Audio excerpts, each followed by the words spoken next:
if you've just joined us, you're at the Being Clued In webinar and you're very welcome. And now I'll pass over to Tony Daly for his presentation. Thanks very much. Great, thanks Margaret, and thanks everybody for joining us today. I'm hoping to do a whistle-stop tour of some of the issues as Margaret has laid out. There's many different ways that these kinds of issues have been opened out through debates and newscasts, and I would encourage reading widely on these issues. So I'm going to come at it from a number of perspectives, and this in particular comes out of the work that we've been doing with adult literacy tutors in the NALA network, and with Helen Ryan as well, of months, as Margaret said.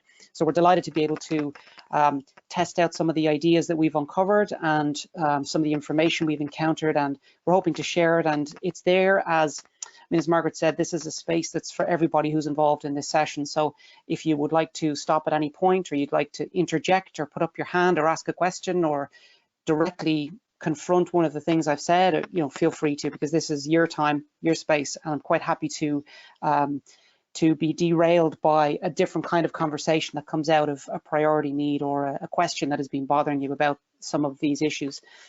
So my plan is to run through for, as Margaret had said, for something like 15 odd minutes, and I'm going to try and stick to that. I may go slightly over depending on what happens, but as I say, it's your space. I'm happy to be flexible on it. So on the topic of, as Margaret said, it's called Becoming Clued In, and it's about your sense of self around issues to do with misinformation, disinformation, what happens on the news. And I'm using these phrases and these terms, but don't worry, we'll have a look at some of what they mean as well. We're not going to assume that they're all very obvious about what they actually mean, because as we've discovered on our journey of encountering this work, it's that terms are used, but they're not always explained, or they're not always slowed down to look at them. So this is an opportunity to slow this work and a lot of these issues and a lot of the news and a lot of the phrases down and just look at them. And I think just slowing down is actually really important to help us to get up to speed, to become clued in. I think an opening question that's quite important and has become increasingly important as time has gone on for us is to ask, what kind of society do we want? There's very often we may race into the headline of, or the scandalous headline, or we've seen a meme or a graphic image and it has text on it, and we're making assumptions about it. But a starting position for us in thinking about taking something apart in terms of analyzing it or thinking about it or in investigating what words are used is to simply start from a position of what matters. For us, what's important in society and what kind of society do we actually want? This image by Shepard Fairey, who's an American artist, and is a poster that looks at, it plays on the words of what kind of society do we want when we think about the environment and the future. And of course, it evokes this image of the 1950s consumer-based good life. And this is done deliberately to provoke a reaction from us. And I'm saying that because the underlying words that come to mind when we ask the question, what kind of society in Ireland or in Europe or beyond do we want? How are we connected to that? And what can we do about that? And can it be improved, or can we progress towards that ideal place where people are treated with dignity, people are treated with fairness, and that we're able to improve it as time goes on, is actually an important reminder about the society that we have in place and institutions that are accountable towards, government and election cycles, and thinking about how we hold people accountable in the current form of society that we have around us. Democracy in Ireland is very important, particularly when we want to consider other things like information and news and its production and what it's reporting on and what we might say about that. So kind of the question that's behind all of that is, where are we going? And are we going a direction that we are happy with, as a progress update? These are important questions for us before we even get stuck into things like reading the news. I think it's, feeling what's important in terms of universal ideas I could use a phrase like human rights, but it might be quite broad. But within that, there's, as I said, there's principles that underwrite that. And in terms of how our society is put together, those values and principles, we should be able to feel that they're existing, or they're represented in some form or other. And how can we engage or question or measure that is an important thing to ask. In terms of the overall topic of information and media literacy, even before calling it fake news, it's important and it's useful to put it within the context of, what are we reading and how is it being produced? As you might be able to see from some of the images on the slide there, that there's different definitions, and it's good to kind of have an equal starting point in terms of how we might question things. So information, is facts provided or learned about something or someone. You can see a fact is a piece of true information. It's measured, it's recorded, and an opinion is a view about something. It isn't necessarily based on fact or knowledge, but it's a viewpoint. And I think two important pieces there both in the green and the red is disinformation and misinformation, and the word news is around it as well. I would encourage you to think about how we use these phrases. They're kind of thrown together usually, but actually they mean different things. Misinformation is almost, as it says there, it's information that is not complete or is taken out of context. It's accidentally shared, or it's shared without malintent. So you may be sharing it on good intention, and that is it's done without malice. So disinformation, however, is actually the production and done distinctly to cause harm. So disinformation is the production side. Misinformation is where it may be passed on, shared, or may appear more like, for example, as a piece of gossip, or like, did you know this? And you're passing on information.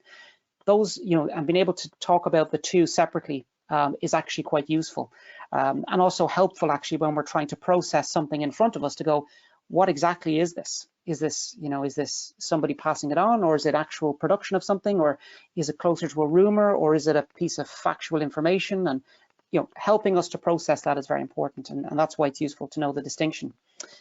In terms of critical thinking, the topic of this session is engaging on critical thinking, and this is about ways that we might process arguments. So how we think about it, and ways of engaging that so that we can question it, we can break it down, we can make sense of it.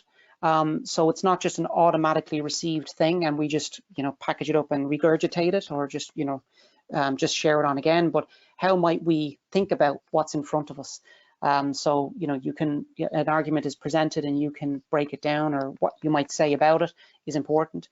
So this agenda of engaging news and information, and even through social media on your news feeds, is thinking critically about what's in front of you, and not just scrolling on or liking or sharing for the sake of it, or just because it seems familiar or similar. But it's an opportunity, and this is really an invitation to to be critical and to think critically about it.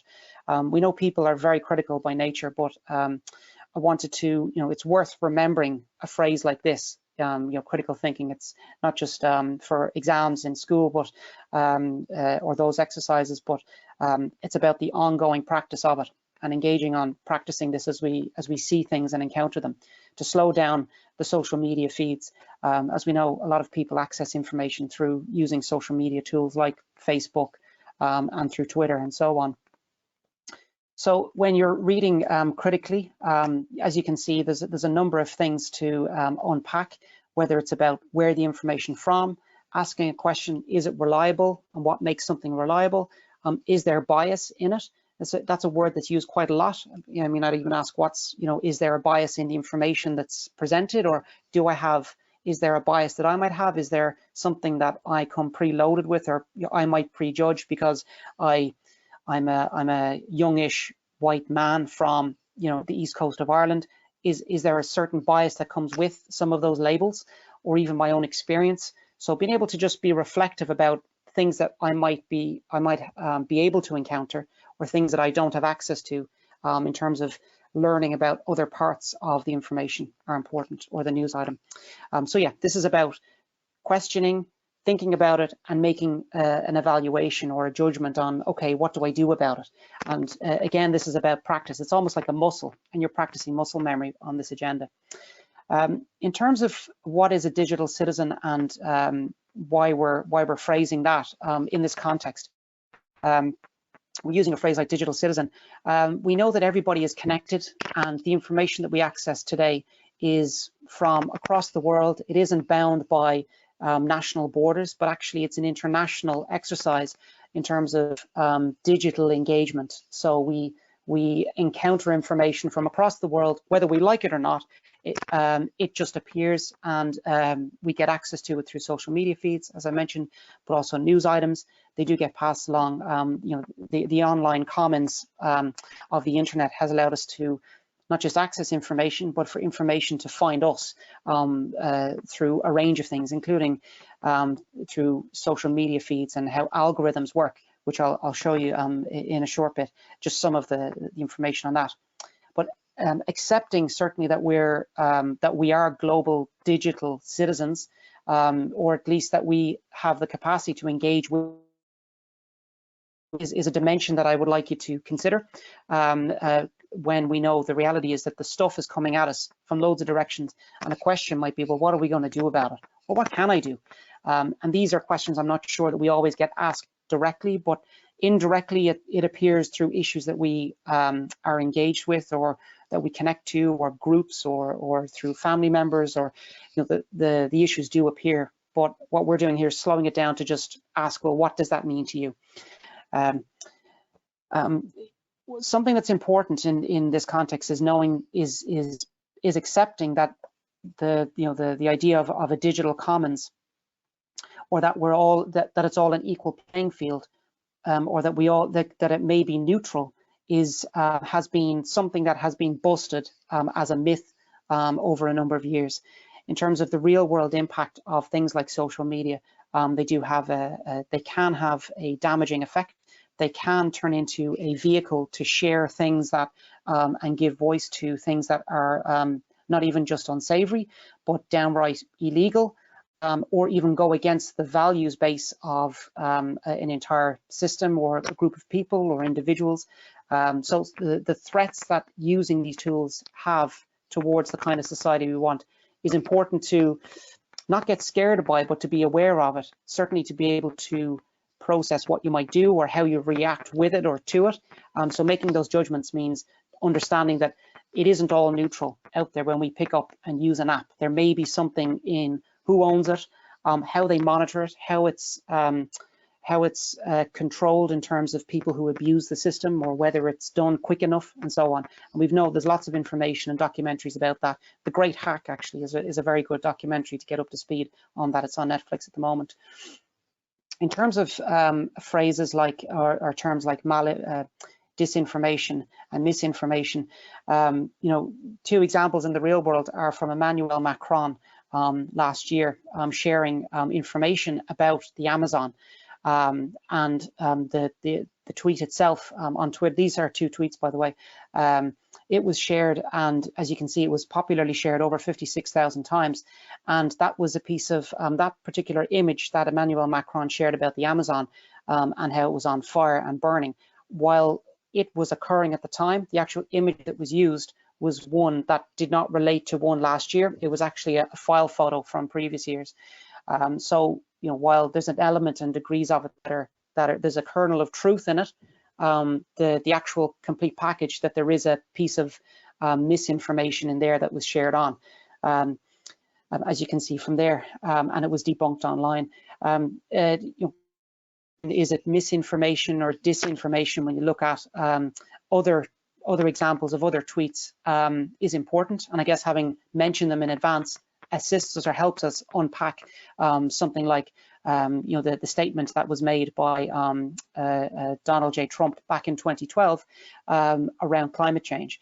Without getting deeply stuck into the actual issues themselves, I'm interested in slowing it down to look at it and ask questions about what piece of information can we classify it as, and how might we engage with some of that information? How do we know that that is a true statement, or are there facts in there, or how might we investigate that, or where might we go to find out information about that? Again, these are about practicing muscles of being critical about some information that we encounter. From Finland, FactBar is they have this really useful tool about calling information. You can see on the left side that they've called it defective information or mistakes as misinformation, and disinformation is deceptive. So questions about hoaxes, and malinformation is a phrase that is about damaging information. So you can see that it isn't just fake news, and it kind of is it's all fake news, and a phrase that we hear time and time again. But actually unpacking it into these different components or parts is useful to help us process the intent and ways of dealing with it, what we might do with that information, that being the case. So again, it's about practice. From the American context, there was an organization called First Draft. They produced a really nice graphic, as you can see here, that is a Venn diagram with the differences between the intention and classifying it as misinformation, disinformation, or malinformation. Worth sharing, again, as a way of processing how we might respond to it. If I can share a short video with you, I'd like to do that now as well. So hopefully the volume is going to work for us now. Margaret, feel free to let me know if this doesn't work. I'll play it. If it doesn't, it's absolutely fine as well. This is a short video. It's 40 seconds long. That's it. Okay. Okay. An event seen from one point of view gets one impression. Sound's not strong now on it. Seen from another point of view, it gives quite a different impression. But it's only when you get the whole picture you can fully understand what's going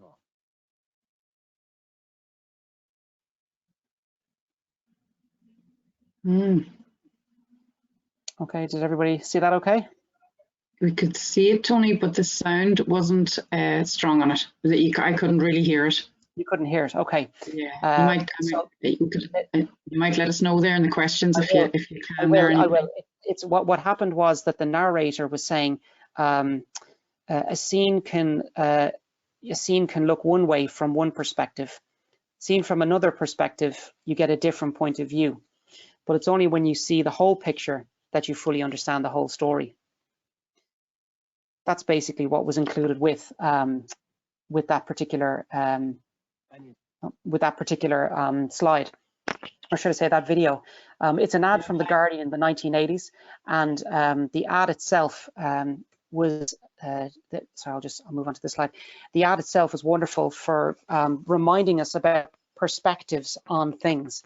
So it's very important to get a number of perspectives rather than just taking the received one that you might have access to or that is just being shared. And it's just a short clip to remind you of what taking the whole perspective might look like. And again, it's just an interesting way of encountering it. So in terms of racing through the last portion of the session, I'm happy to take questions or anything as we're going through, as I said, but this is a very short slide about what Facebook knows about me. And it's simply to ask the question about, when we engage on free platforms, is there a cost, or what is really going on with them in terms of what data is being shared? So because we're digital citizens, or we have a sense that we can engage online and we can do that actively, and it can have an impact both in terms of conversations and real world impact. The questions about, well, what's the cost of it, and what's the data, what's the footprint or the digital footprint I leave, is something to ask.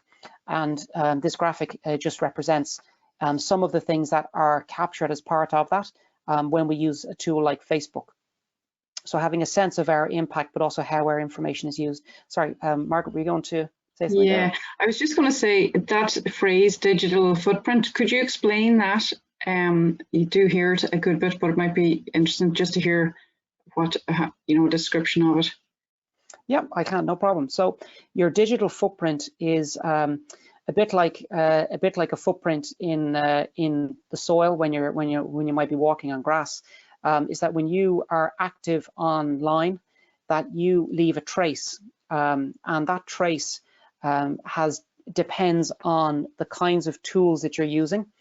They might record information that you've shared or information that you've put in, or your behavior on using those tools in a way that might be used as part of that session, or it might be held online for a lot longer. So the memory of your footprint, and whether that is done permanently or through, through a short-term tracking facility, is a question to just consider. So our digital footprint is left when we use online banking, when we use social media, when we use Google. It records your searches if you're logged in on, say, Gmail. But if you use a private browser that's not logged in to your email account, well, then it doesn't.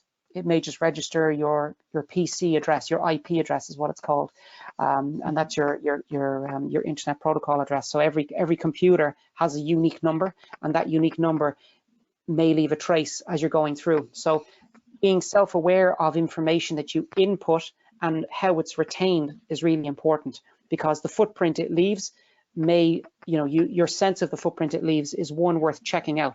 I'll give you one example and just say, when you use Facebook, you can ask Facebook for the full archive of your digital footprint that you've had with them since you joined the service.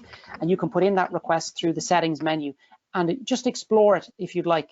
Every single thing that you've liked or shared from somebody else is recorded as part of that footprint. As an experiment, it's worth trying out. Or you can do that with other social media facilities too. But that's the idea of your footprint. Yeah. Is that okay? Thanks. Yeah, and Tony, you see that slide? Would you very quickly run through? I just because the writing's quite small, but just very quickly what that covers. I suppose you've kind of covered, I think, with the messages, your photos, things you've liked on the timeline. Yeah, every post you made. It's kind of that all of that is sort of recorded, isn't it? Every single thing is like that is recorded, and why is it recorded and how is it being used? Questions that we need to ask.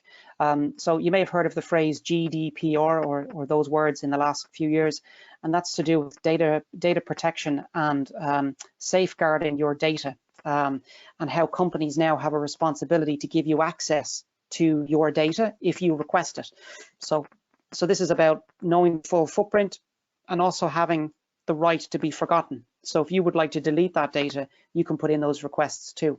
So yeah, your phone contacts, your phone, your computer address, events you've been to, and through Facebook you may have accessed an event and said, yeah, I'm interested in an event, or you've gone to an event. So all of that stuff gets collected and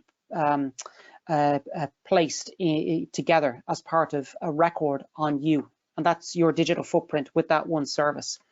So that's the quick version of it. Thanks, Tony. That's great. And there's free online tools if you're curious to find out what your digital footprint is. If you'd like, I can dig those out and share them afterwards. That's no problem. Great. Grant. So in terms of I'm conscious now that I have a bit more to cover, so I might just do this quite quickly in certain snippets of what I was going to say. The capacity to create misleading headlines or spoof newsreels is very, very easy today. As you can see, here's a website called Break Your Own News, and you could just put in a headline, a ticker, which is, as you can see, the writing in yellow, and put in an image of as you like, and then all of a sudden you've created what looks like a major headline. So the ability to create these things has never been easier.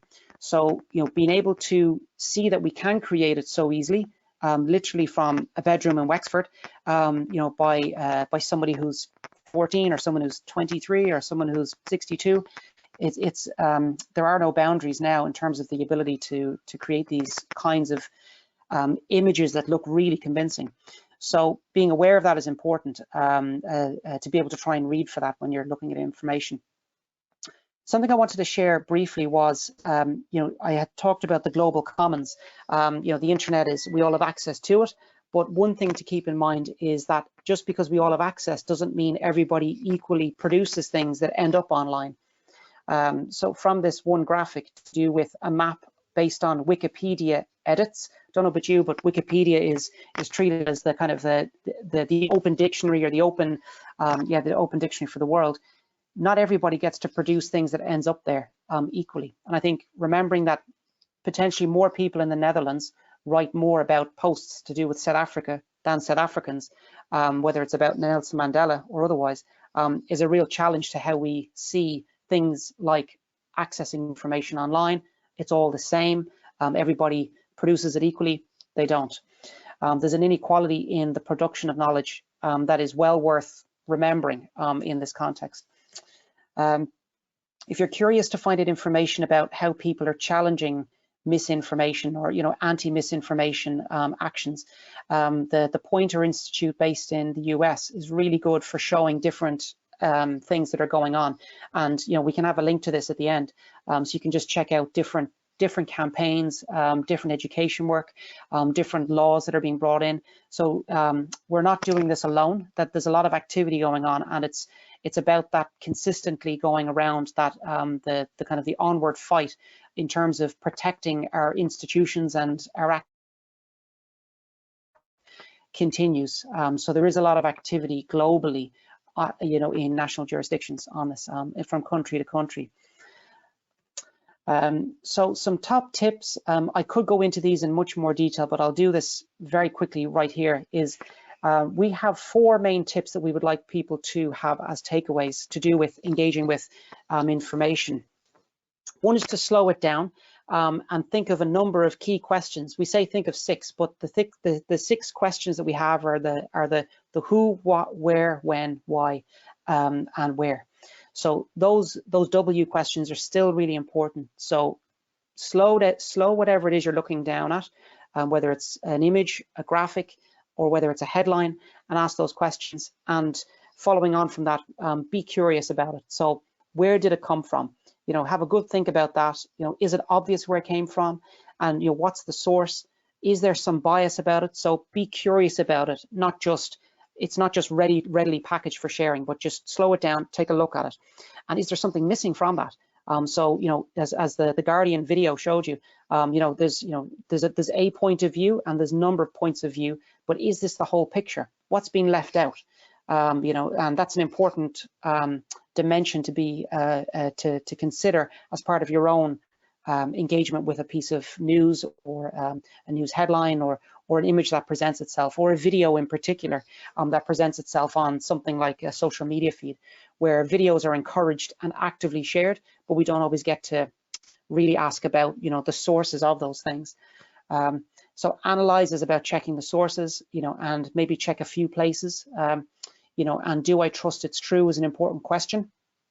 So trust is a word that comes out, and that links directly into the clued in dimension, the very last part of it as a tip. So what kind of society do we want to build? What are we interested in? And how is, if the source material that is it that presents itself as a source on the subject, is it leaning in towards that, or is it outside of the kind of place that we're building? I mentioned news agencies before. We have the journal.ie and their fact checker. We have the role of things like the ombudsman, or we have commissioners that work for us as well. And I say work for us. There's people that are active across society, both in Ireland and societies across the world, that are responsible for certain work, and are responsible and accountable to politicians and to parliamentarians that get elected, and it's in that responsibility that they have a line that can be held accountable to. I say that because if we're thinking about the kind of place we want to work towards, it's important for us to be able to hold people accountable, and if mistakes are made, for it to be corrected. So improving things like broader news journalism is important, rather than believing that certain parts of it are forever corrupt or troubling, or no longer trustworthy, for whatever reason that you might be encountered with. So this is about an agenda that you can act on and you can support, and you can do that critically, but it is about the values base and knowing that we are improving things. Even the way news journalism is done is that it's an improvement agenda, and this is about supporting and building up strong institutions that can be accountable to us as learners. And I say that because if we don't support them, then what kind of society might we be left with? You know, and asking that question is important in a time of utter skepticism. We have to be able to hold people accountable, and this is an exercise in encouraging that, but also an opportunity to improve that where mistakes are made. That's the quick version of the top tips, and there's much further breakdown from within those. And I could talk about health, I could talk about the coronavirus more, and I know there may be some questions to do with that, but that's the top line information. So I'm happy to stop it there for the moment, Margaret, or to continue on, but I'm happy to take questions or respond to things as well from there, if that's okay. Thanks very much, Tony. There's no questions just at the moment, but I think you covered an awful lot there, and it's great to have those tips as well, you know, and they're quite understandable. I think, you know, pressing pause, you know, slowing it down, being curious, you know, checking, you know, is this the whole picture? That's a very good one. I think sometimes you see a TV description of what's happening in another country, and it could be all the men on the streets, and then there's nothing about where, for example, the women are, you know, at that time, you know, there's no, so it's certainly that's a sort of a bit of a black and white one, but that is interesting, you know, is this the full picture? What is yeah, and from the American context, we have some colleagues in an organization called Teaching Tolerance, and there's a great methodology that they have where they talk about mirrors and windows. And sometimes when we see things that we encounter it may be a mirror and we kind of see ourselves, or it's familiar to us. And that's fine when you're looking at information that is perhaps part of your own bias. The word bubble was used a few years ago. We haven't heard that more recently, but trapped in our own bubbles and getting outside of our bubbles. But the mirror is another way of phrasing that. So we see ourselves and it's a reflection. And at other times, there may be windows where we can see past that frame and we see further into somewhere else. And so we get other views and other points of view, other perspectives. And I think being open to that idea means we're likely to encounter other views and other ideas too, and people's stories, rather than perhaps just being trapped in the bubble of our own reflection. And I say that in terms of our own, maybe the one or two places we get information from. You know, it might be one news website, it may not even be a news agency, it might be or it might, you know, for example, so there's different examples of it there, but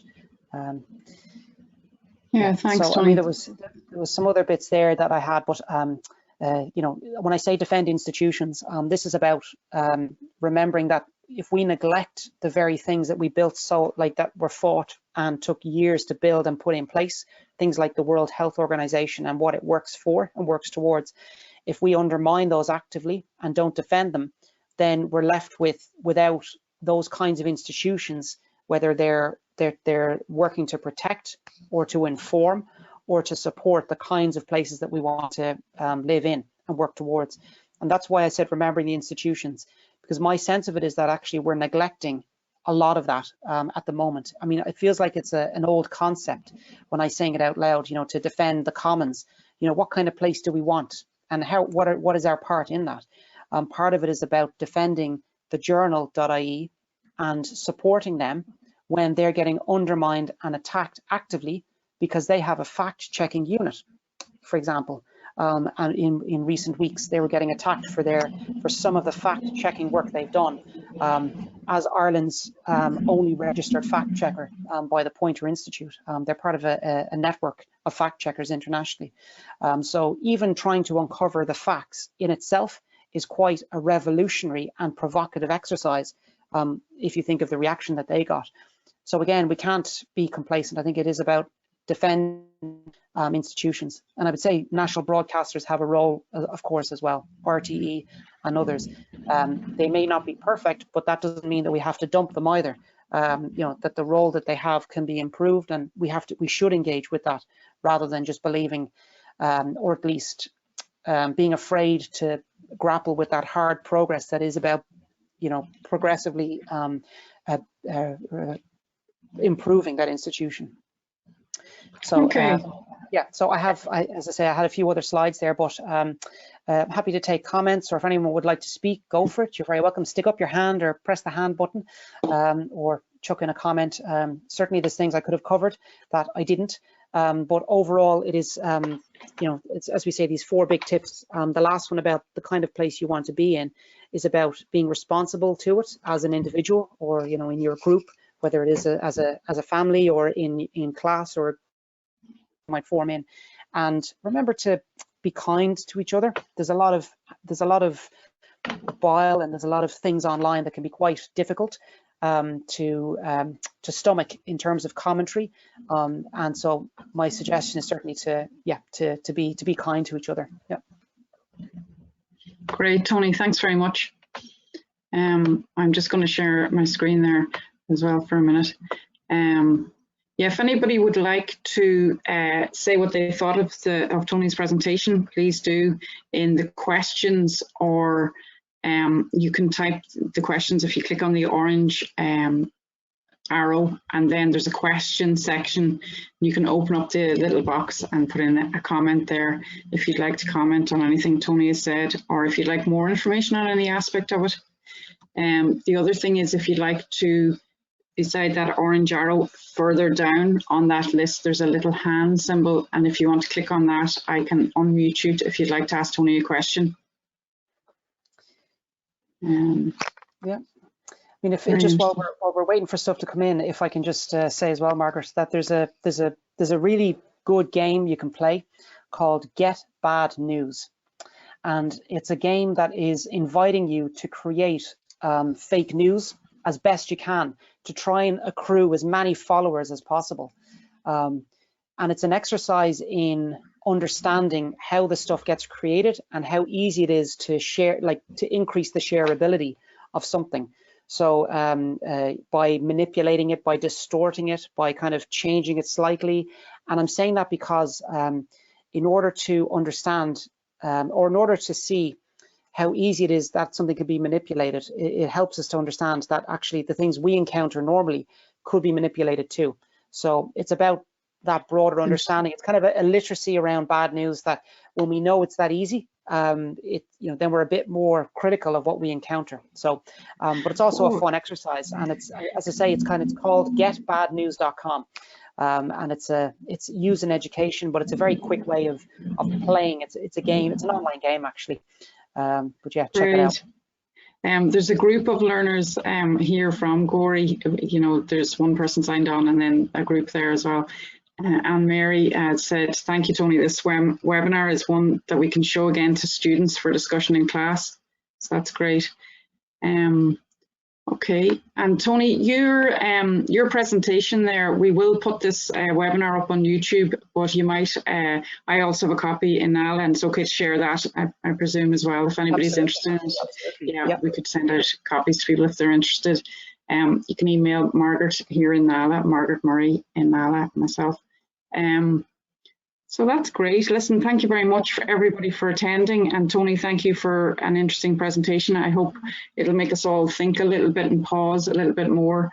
And you finished off, I think, with a very important point about being kind. You know, my daughter I think the message they're getting in school is don't say anything online that you wouldn't be prepared to wear on a t-shirt yourself, which is kind of nice too. So a few other comments coming in. Well done, Tony. Great presentation from Fergus. Let me see. We'll be looking at the getbadnews.com in class next week. So that's an interesting one. So Get Bad News, yeah. It is getbadnews.com. And we have a slide with a bunch of references at the end that we're happy to share as well, that have some of the links that I've mentioned, that Helen and myself have put together. So very happy to share that. But an exercise that's worth doing, just to as I say, cultivate curiosity, is to check out a number of fact-checking outfits that exist. There's a few really good ones, there's a number of really good ones there, but if I could point to 2 or 3 of them, Snopes is one in the US called Snopes.com. It's one of the oldest running ones. It's very good. It has loads of stuff on it. one that is outside of what we usually encounter. I've already mentioned the journal.ie have a dedicated fact-checking unit. They're very good. They did over 70 fact checks since the coronavirus lockdown started in Ireland. But there's Africa Check is another one, and they do it from across the continent of Africa, and they have great little guides in terms of breaking down information, and they have a rating system in terms of like a traffic light system on information that is shared and whether it's true, false, and they have like a scale of whether it's kind of a little bit true or mostly true. And so it's actually helpful to try and gauge it, because it isn't always, you know, one or the other. Sometimes sometimes this can be quite blurry. So seeing how others have broken it down and how they explain it is actually helpful to encounter it. And the beauty of these news websites is that like Africa Check is that they don't go on for too long in doing it. It could be 400 words, 500 words, 600 words, and they do that with videos as well. So it's very handy for just processing or seeing how others process the question. Yeah. And do fact checks tend to be about like somebody's given a speech or something and did what they say is true? You know, what normally gets fact checked? It depends. It depends on where you go. From an Irish context, the journal.ie would do, like, they would have a semi-live fact checker function, so they would fact check a speech or, you know, really important ones. In terms of getting November 4th ready for the US elections, I would suggest the Washington Post have one of the longest running fact checking units, and they measure it based on Pinocchios. So depending on the speech, or depending on what's being said, you might get a certain size Pinocchio.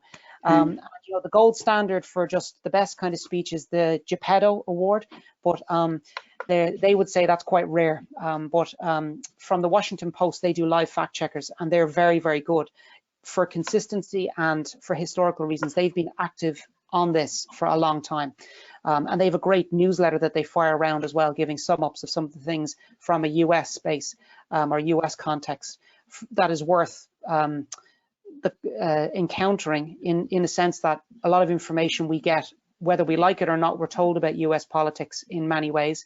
So being able to keep abreast of some of the fact-checking work is great, and the Washington Post share that newsletter out, and it's on their website in terms of just like a summary job of the quick breakdown and how many Pinocchios something may or may not have gotten. Yeah. Right. Great.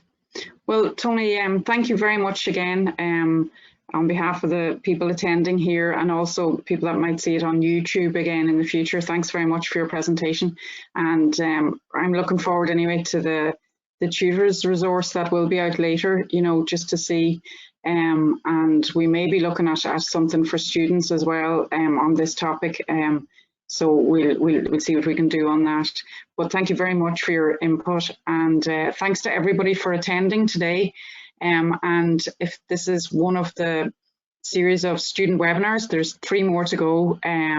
The one tomorrow is on climate change, and the one on Thursday is on visiting the doctor, and the last one then on Friday is on numeracy, shopping and everyday maths.